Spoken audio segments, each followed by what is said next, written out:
I had a really interesting question come in from somebody that's on my online property masterclass program. They wrote, I've been speaking to a landlord with a big problem. They're desperate to sell a property that they have that's a bit run down with a really big garden. However, there's a tenant living there on a protected tenancy, which means it's really difficult to evict that person should you want to do so. Can you see a way I can make this a great deal for me, but also keep all parties happy? Well, I think I've actually got possibly the perfect win-win-win-win solution here.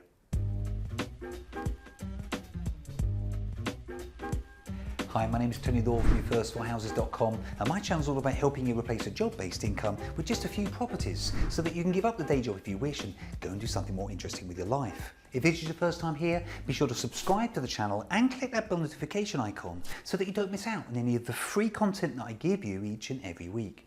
So put yourself in the seller's shoes just for a moment. This is a landlord. They're really keen to sell this property and they want to sell it really, really quickly for any number of different reasons. But they have a tenant in there who they can't move out. Now this is a really scary situation because who's going to buy this property when they've got a tenant that's potentially going to be staying in there for the rest of their life? Very, very few people are going to want to take a property on where that's the situation. So I've got what I think is a really good solution here, but just before I share it with you, can I say you need to seek your own advice on this, and if you were ever to do anything like this, you've absolutely got to nail down this solution with your solicitor. So there's a number of different steps here. So let me kick things off with step number one. First things first, go and meet the tenant. Now obviously you might want to let the seller in, say that you're going to be knocking on the door, or you might do what I often do, which is really cheeky.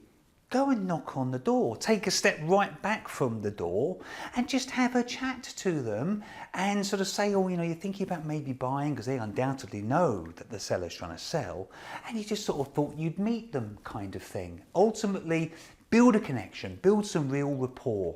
And keeping in mind this place has a really big garden, you might want to start off by sowing a seed. The seed might look something like this. I've been thinking about possibly, you know, building a house in the garden here if I was to buy the property. And I just wondered, would you perhaps be interested in maybe kind of renting that for quite a long period of time? I don't know, say 3 to 5 years even, something like that. It would be a brand new house and you could literally move straight in. Would that be of any interest to you? Now obviously some people will say no. I reckon most people in that scenario will probably show real interest in that, especially if their existing property is really run down and needs quite a bit of work doing to it. The second step is, after you've had that conversation and got positive feedback, is to go away and carry out some free research, i.e. you're not going to spend any money at this point, but you need to kind of establish in your own mind, can you build potentially in that garden? If you want any help with that, I've done this before, book a coaching call and we'll run through it together and I'll happily give you my input on that. But either way, you need to be really quite confident that you could build before you spend any big money on this, I hasten to add. The next step is to go back to the seller and agree a discounted price with that seller.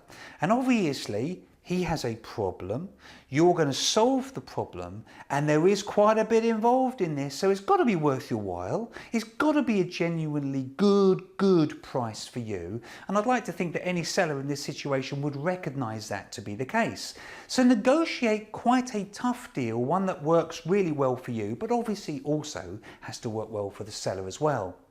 I'm going to suggest that you get the heads of terms agreed and filled in at that point, but this is a kind of legal document, but it's kind of not really ever going to stand up. It's more filling in what's agreed on the heads of terms.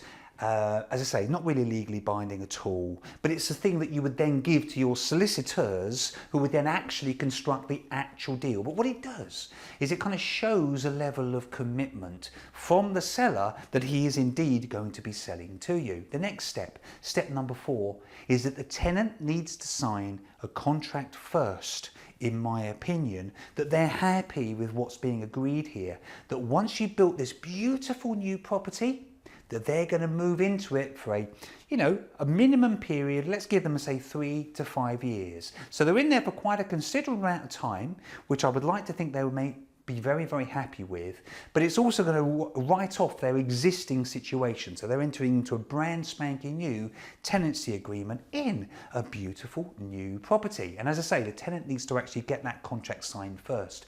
The fifth step is to go back to the seller and secure the purchase with an option agreement. Now, I'm sure most people watching this are fully aware of what an option agreement is, but just in case you're not, an option agreement is a contract that's agreed through solicitors. So the seller needs to have their own solicitor working for them. You're not going to download something off the internet.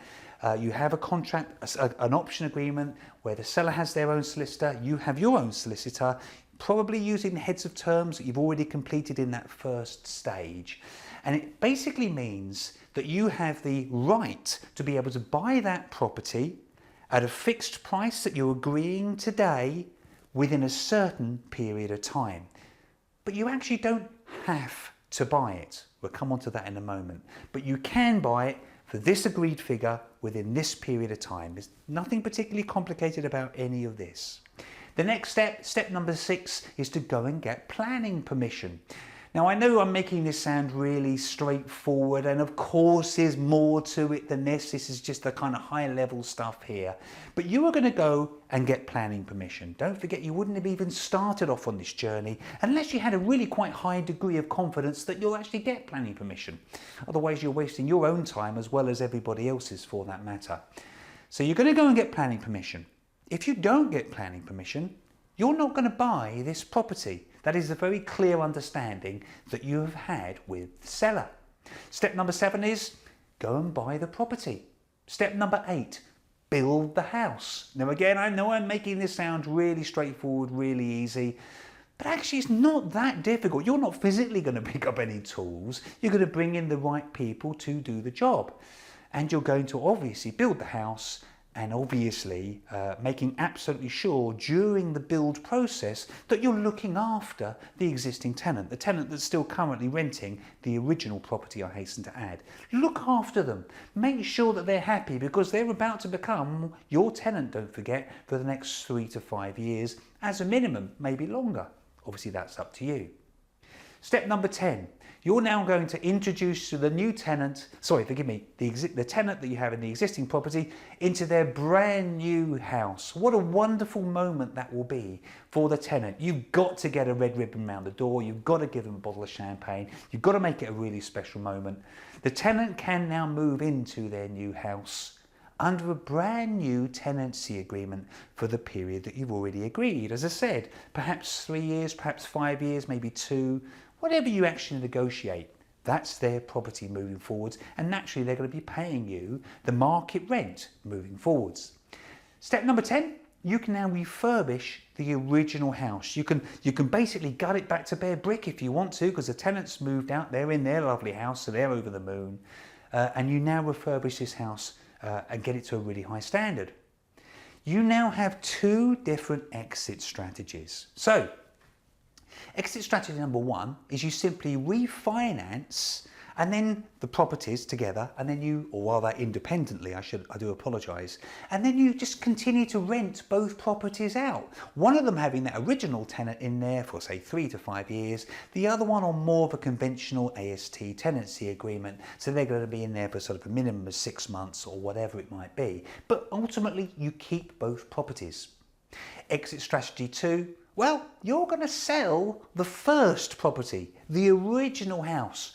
And in all likelihood, if you've done this job properly, if you've negotiated well, and you've built in real value, you'll probably find that you'll be able to pull almost all or all of your invested money right back out of the deal and end up still with a property, that brand new one, with none of your own money left in it. So this is an absolutely big win for the seller, because you've managed to take on this property when they were absolutely struggling to sell it because of the situation. It's a big win for the tenant because they've just gone and moved into a brand new, beautiful house. So they're absolutely over the moon and they know they've got the security of being in that property for whatever period of time you've negotiated. Do you know what? It's a win for the estate agent because they were really struggling to sell it and you are going to probably pay their commission for them. I'd suggest you pay them the commission. This could be part of the original deal. Why would you want to do that? Well, estate agents are amazing people, believe it or not, and they will undoubtedly have similar properties that are going to be coming to them from time to time. You want to know that you're going to pay their commission so that they pick up the phone and give you a call next time something amazing comes on the market. And lastly, it's a huge win for you because you've bought this property at a big discount. You've added tons of value, and in all likelihood, if you've done the job properly, you've pulled all of your original funds back out of the deal and kind of got yourself a free house.